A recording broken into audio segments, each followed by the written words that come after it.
উপায়ে কলা চাষ পদ্ধতি। কলা চাষ বাণিজ্যিক দিক থেকে যেসব জাতের আবাদ হচ্ছে তার মধ্যে উল্লেখযোগ্য জাতগুলো হচ্ছে বাড়ি কলা 1, বাড়ি কলা 2, আনাজি কলা, অমৃত সাগর, সবজি চম্পা, কবরি, মেহের সাগর, বিসি কলা অন্যতম। কলা চাষের জন্য অবশ্যই মাটি সঠিক নির্বাচন করতে হবে। পর্যাপ্ত রোদমুখযুক্ত ও পানি নিকাশের সুবিধাযুক্ত উঁচু জমি কলা চাষের জন্য উপযুক্ত। উর্বর দোআঁশ মাটি কলা চাষের জন্য উত্তম। চাষ ও মই দিয়ে জমি সমতল ও আগাছা মুক্ত করে নিতে হবে। চারা সংগ্রহ ও রোপণ। বেশি পুরনো বাগান হতে চারা সংগ্রহ না করাই উত্তম। পুরনো বাগানের কন্দ, উইভিল পোকাক্রান্ত হতে পারে। গর্তে সার প্রয়োগের পর চারা রোপণ করতে হয়। সবুজাকার তরবারি চারা রোপণ করাই উত্তম। প্রতি হেক্টরে এত মিটার দূরত্বে এতটি, এত মিটার দূরত্বে এতটি, 1.5 গুণ 1.5 মিটার দূরত্বে 4440টি সাকারের প্রয়োজন হয়। রোপণের সময় কলার চারা বছরে 3 মৌসুমে রোপণ করা যায়। মধ্য জানুয়ারি থেকে মধ্য মার্চ থেকে মধ্য মে এবং মধ্য সেপ্টেম্বর থেকে মধ্য নভেম্বর কলা গাছ রোপণ করা হয়ে থাকে। চারার দূরত্ব, সারি থেকে সারির দূরত্ব 2 মিটার এবং চারা থেকে চারার দূরত্ব 2 মিটার হতে হবে।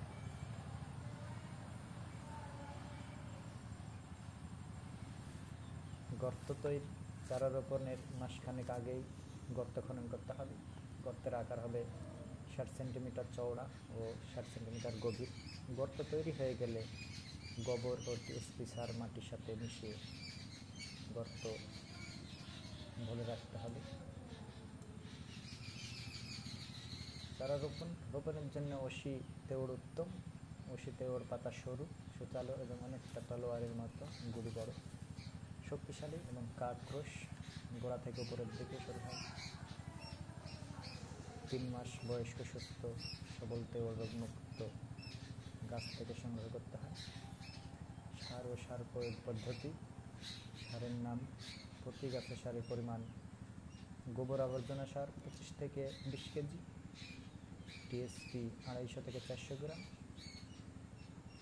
এমপি সার 250 থেকে 300 গ্রাম, ইউরিয়া 500 থেকে 650 গ্রাম। অর্ধেক গোবর জমি তৈরির সময় এবং অবশিষ্ট অর্ধেক গর্তে দিতে হবে।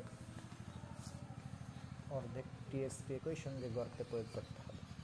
রোপণের 1.5 থেকে 2 মাস পর 4 ভাগের 1 ভাগ ইউরিয়া, অর্ধেক এমপি ও বাকি টিএসপি জমিতে ছিটিয়ে ভালোভাবে কুপিয়ে মাটির সঙ্গে মিশিয়ে দিতে হবে।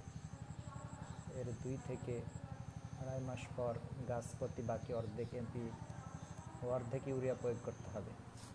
মোচা বের হওয়ার সময় অবশিষ্ট 4 ভাগের 1 ভাগ ইউরিয়া জমিতে ছিটিয়ে মাটির সঙ্গে মিশিয়ে দিতে হবে। মানে দেখছেন একটি গাছে কলার মোচা পড়েছে, যে কারণে কলার পরিচর্যা অতি গুরুত্বপূর্ণ। চারা রোপণের সময় মাটিতে পর্যাপ্ত রস না থাকলে তখনই সেচ দেওয়া উচিত। এছাড়া শুকনো মৌসুমে 15-20 দিন পর পর সেচ দেওয়া দরকার। বর্ষার সময় কলা বাগান যাতে পানি জমে না পারে তার জন্য নালা থাকা আবশ্যক। মোচা আসার পর গাছ প্রতি মাত্র 1টি তেওড় বাড়তি দেওয়া ভালো। সেচ। শুকনো মৌসুমে 15 থেকে 20 দিন পর পর সেচের প্রয়োজন হয়। গাছ বৃদ্ধির প্রথম অবস্থায়, বিশেষ করে রোপণের প্রথম 4 মাস কলা বাগান আগাছামুক্ত রাখা খুব জরুরি। কলা বাগানের জমিতে যাতে পানি না জমে সেদিকে দৃষ্টি দেওয়া দরকার। প্রয়োজন হলে পানি নিষ্কাশনের জন্য নালা কেটে দিতে হবে। আন্তঃফসল। চারা রোপণের প্রথম 4 মাস বলতে গেলে জমি ফাঁকাই থাকে। যদি সেপ্টেম্বর-অক্টোবরে চারা রোপণ করা হয় তবে কলা বাগানের মধ্যে আন্তঃফসল হিসাবে রবি মৌসুমের সবজি চাষ করা যেতে পারে। তবে এইসব আন্তঃফসলের জন্য প্রয়োজনীয় অতিরিক্ত সার দিতে হবে। জানুয়ারি, ফেব্রুয়ারি, মাঘ মাসের চারা রোপণ করলেও আন্তঃফসল ফসল হিসেবে কুমড়া, মিষ্টি কুমড়া, শসা ইত্যাদি বাড়তি ফসল উৎপাদন করা যায়। কলা ফলের যত্ন, গাছের ফোড় আসার পরপরই গাছ থেকে বাতাস ভেঙে না যায় সেজন্য বাঁশের খুঁটি দিয়ে বাতাসের ভিতরের দিক থেকে গাছে ঠেস দেওয়া খুবই জরুরি। আমরা দেখছেন একটি কলার ধরেছে,